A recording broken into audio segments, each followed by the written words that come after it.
He was reborn as a god, yet humanity despised him. The first thing he felt upon awakening was power, raw, infinite, overwhelming power. It surged through his veins like liquid fire, setting every nerve ablaze with divine energy. The second thing he felt was rejection. It came not in whispers, not in hesitant glances, but in full, thunderous declaration. "The false god has risen," cried the high priests of the land, their voices echoing through temples and castles alike. "He is a blasphemy upon this world. He must be erased." He stood atop the highest mountain, gazing down at the world that had once been his home. His mortal life had been a fleeting ember, extinguished before its time. He had perished in battle, a nameless soldier who had fought for a kingdom that never even remembered his name. But something, fate, the gods, or perhaps the universe itself, had deemed him worthy of a second chance. Not as a man, but as something far greater, a deity. And yet, the moment he returned, humanity turned against him. They did not bow, did not worship. Instead, they sharpened their swords, kindled their flames, and declared war upon him. Why? Because he had not been chosen by the old gods. Because his existence defied the balance of power they had known for centuries. He did not understand. He had not asked for this divinity. He had not sought to challenge the gods of old. He had only wanted to live, but the world had already decided. He was a mistake, an anomaly, a threat. As the armies of men gathered below, he clenched his fists. His radiant golden eyes dimmed with sorrow, yet deep within them a fire still burned. He would not beg for their acceptance. He would not kneel. He would show them what it meant to defy a god. Lightning split the heavens as he descended. The first war lasted a single day. One by one, their weapons shattered against his divine form. Their arrows turned to dust before they could reach him. Their greatest mages unleashed spells woven with the power of the ancients, yet they were but ripples against an ocean. He had not even needed to strike them. The mere weight of his presence, the raw force of his power, had been enough to bring nations to their knees. And yet they still resisted. Their kings, their heroes, their chosen champions, all of them stood against him, willing to perish rather than accept his rule. It was not fear alone that drove them, it was pride. They refused to acknowledge a God who had not been chosen by their faiths, a God who had not been foretold in prophecy, a God who was, in their eyes, unnatural. His heart, once filled with longing for acceptance, hardened into something else. If humanity wished for a villain, then he would give them one. If they refused to see reason, he would show them why the heavens had placed him above them. He raised his hand, and the sky wept fire. Years passed, decades. The world changed.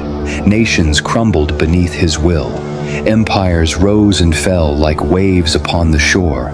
He became a legend, a myth, a warning told to children who disobeyed their elders. "Beware the God in the shadows," they whispered. "Beware the one who watches." He no longer ruled as a tyrant. He did not sit upon a throne, nor did he demand worship. Instead, he became something far more terrifying. He became a force of nature. When kings grew corrupt and kingdoms fell into ruin, he was the storm that swept them away. When wars raged and innocent lives were lost, he was the wrath that silenced them. He did not seek love. He did not seek understanding. He existed beyond such mortal desires. Yet, deep within the endless eternity of his existence, something still ached. A memory of a life before godhood. A life where he had once been a man. And then, one day, he found her. She was the first mortal in centuries to look upon him without fear. She stood in the ruins of a battlefield, surrounded by the ashes of a war she had not started. She was small, fragile, insignificant in the grand scheme of the cosmos. And yet, when she turned her gaze upon him, she did not tremble. "Are you going to destroy us too?" she asked. He hesitated. No one had ever asked him that before. They had always assumed.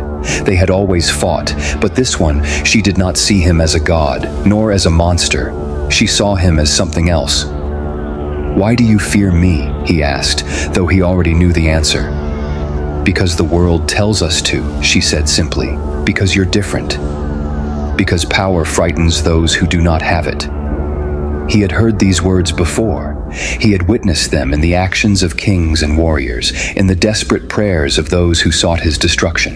But never had they been spoken to him so plainly. "And yet, you stand before me." "Because I wanted to see if the stories were true," she said. "If you were truly the villain they claim you to be." He stared at her for a long moment, and then, for the first time in centuries, he laughed. She was the first, but she was not the last. As the years passed, more came. The brave, the curious, the ones who sought truth beyond the tales told by frightened rulers. They came not to worship, but to understand. And he, in turn, began to understand them. Perhaps he had been too quick to cast humanity aside. Perhaps, in his loneliness, he had become the very monster they had feared. Perhaps the fault had not been theirs alone. He had been reborn as a god, but he had spent eternity running from what it meant to be one, to guide, to protect, to inspire. And so, he began anew. No longer a conqueror, no longer a shadow looming over the world, but something greater. A god not of wrath nor of vengeance, a god of hope. And for the first time since his ascension, humanity no longer hated him. They welcomed him home.